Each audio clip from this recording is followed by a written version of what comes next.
जनसुराज के सूत्रधार प्रशांत किशोर ने आज प्रेस कॉन्फ्रेंस कर आगामी पटना विश्वविद्यालय छात्र संघ चुनाव के लिए जनसुराज के उम्मीदवारों के नामों की घोषणा की।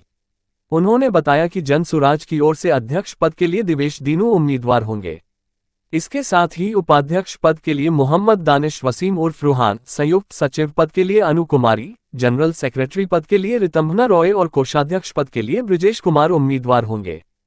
प्रशांत किशोर ने कहा कि पटना विश्वविद्यालय के गिरते शैक्षणिक स्तर और दुर्दशा के लिए नीतीश और भाजपा दोनों जिम्मेदार हैं।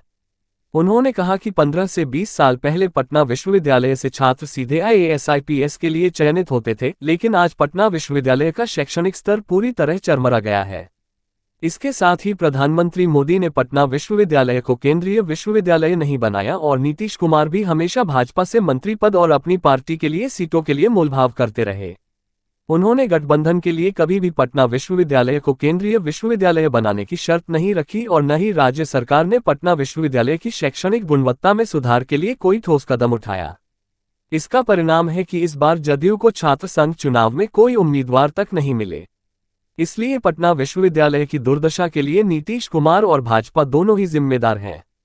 आगे उन्होंने कहा कि प्रधानमंत्री नरेंद्र मोदी जी ने सेंट्रल यूनिवर्सिटी बनाने की मांग को खारिज कर दिया और इस मांग को खारिज करते समय ये कहा कि हम लोग इसे इंटरनेशनल यूनिवर्सिटी बनाना चाहते हैं, तो इंटरनेशनल तो बनाया नहीं, लेकिन जो था उसको भी छत बिछत कर दिया।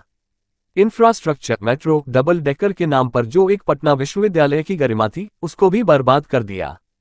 क्या आप लोग अंदाजा लगा सकते हैं कि दिल्ली विश्वविद्यालय को तोड़कर वहां पर मेट्रो कभी बनाया जा सकता है, लेकिन पटना विश्वविद्यालय साइंस विभाग के पूरी बिल्डिंग को ही तोड़ दिया गया है मेट्रो बनाने के लिए, और ऐसा सिर्फ बिहार में ही संभव है। इसके लिए मैं नीतीश कुमार और उनके सहयोगी को भाजपा को दोषी मानता हूं। सर, पटना यूनिवर्सिटी का जो ये स्थिति है, ये जदयू इसके लिए जिम्मेवार है या आरजेडी जिम्मेवार है? पटना यूनिवर्सिटी की जो स्थिति है उसके लिए मूलतः नीतीश कुमार और भाजपा के लोग जिम्मेवार हैं। माननीय प्रधानमंत्री मोदी जी जिम्मेवार हैं, जिन्होंने इसको सेंट्रल यूनिवर्सिटी बनाने की मांग को खारिज कर दिया और खारिज करते हुए ये कहा कि हम लोग इसको इंटरनेशनल यूनिवर्सिटी बनाना चाहते हैं। तो इंटरनेशनल तो बनाया नहीं, सेंट्रल का माने नहीं, जो था उसको भी छत बिछत कर दिया। जैसा अभी अजय यादव जी बता रहे थे कि जो इंफ्रास्ट्रक्चर डेवलपमेंट के नाम पर, मेट्रो के नाम पर, डबल डेकर के नाम पर जो एक पटना विश्वविद्यालय की एक सैंक्टिटी थी, उसको भी बर्बाद। क्या आप अंदाजा कर सकते हैं कि दिल्ली विश्वविद्यालय के मेन बिल्डिंग्स को तोड़कर वहां पर मेट्रो कोई बना सकता है? वहां पर भी मेट्रो बना है, लेकिन हिंदू कॉलेज का या किरोड़ीमल कॉलेज का या रामजस की कोई बिल्डिंग तोड़ दी जाए, ये सिर्फ बिहार में ही संभव है। मुझे किसी ने बताया कि साइंस कॉलेज का एडमिनिस्ट्रेटिव डिपार्टमेंट का पूरा बिल्डिंग ही तोड़ दिया गया मेट्रो के निर्माण के लिए। ये तो इसके लिए मैं सरासर यहाँ पर नीतीश कुमार को दोषी मानता हूं और उनके सहयोगी भाजपा को दोषी मानता हूं। आरजेडी की सरकार तो है नहीं पिछले 15-20 साल से। तो अगर पटना विश्वविद्यालय की जो दुर्दशा हुई है उसके लिए अगर कोई जिम्मेवार है तो नीतीश कुमार जिम्मेवार है, भाजपा वाले जिम्मेवार है। अब देखिए, और उनकी हालत ये देख लीजिए कि जदयू को तो मुझे बताया गया उनको उम्मीदवार तक नहीं मिले। 2 दिन पहले उन्होंने निर्णय किया था कि वो चुनाव लड़ेंगे, उम्मीदवार नहीं मिलने के चक्कर में वो लोग चुनाव भी नहीं लड़ रहे हैं डर के मारे।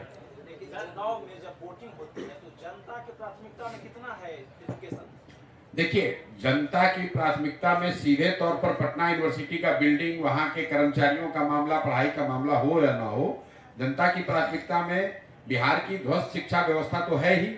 और पटना विश्वविद्यालय में कौन बच्चे पढ़ रहे हैं? जो 20-25 हजार बच्चे पढ़ रहे हैं वो तो बिहार के परिवार से ही आते हैं। कोई ऐसा गांव, कोई जिला, कोई प्रखंड पंचायत नहीं है जहां के बच्चे पटना यूनिवर्सिटी में नहीं पढ़ रहे हैं या पढ़ने की इच्छा नहीं रखते हैं। इसके अलावा पटना यूनिवर्सिटी से पढ़ा हुआ व्यक्ति, हम भी यहाँ पटना यूनिवर्सिटी से पढ़ के बैठे, जितने यहाँ सरकारी विभाग में लोग हैं, नेतागण हैं, पत्रकार हैं, जो भी हर अलग अलग विधा में हैं, बिजनेसमैन हैं, प्रोफेसर हैं, टीचर्स हैं, उसमें तो बहुत सारे लोग पटना यूनिवर्सिटी से पढ़कर निकले हैं।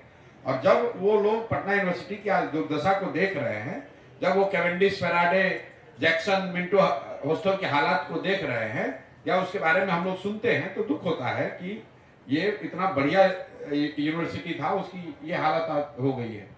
सर अब आप बताइए ना, जैक्सन हॉस्टल से या मिंटो से या केवेंडिश से फेराडे से कितने आईएएस आईपीएस बन रहे हैं। आज से 15-20 साल पहले इन हॉस्टल से लोग आईएएस आईपीएस बनते थे, सिविल सर्विसेज डायरेक्ट लोग यहां से कंपीट करते थे। अभी क्या दुर्दशा है, आप जाकर देख लीजिए। आप देख रहे हैं आरएन न्यूज। कृपया चैनल को लाइक और सब्सक्राइब करना ना भूलें।